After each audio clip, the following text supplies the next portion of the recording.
Humingi ng paumanhin ng isang Latin-Mexican restaurant matapos umunong palabasin ng isang toddler sa kanilang branch sa isang mall sa Alabang, Makati, matapos magreklamo ang isang customer.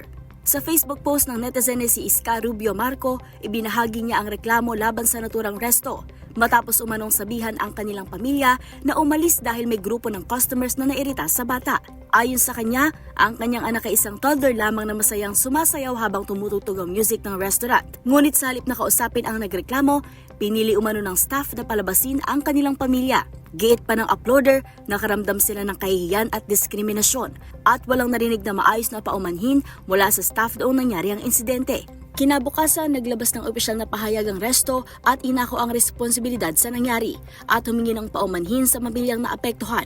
Ayon sa restaurant, ang naging desisyon ng isang staff member ay hindi sumasalamin sa kanilang serbisyo at sa layunin nilang gawing family-friendly ang kanilang mga establishmento.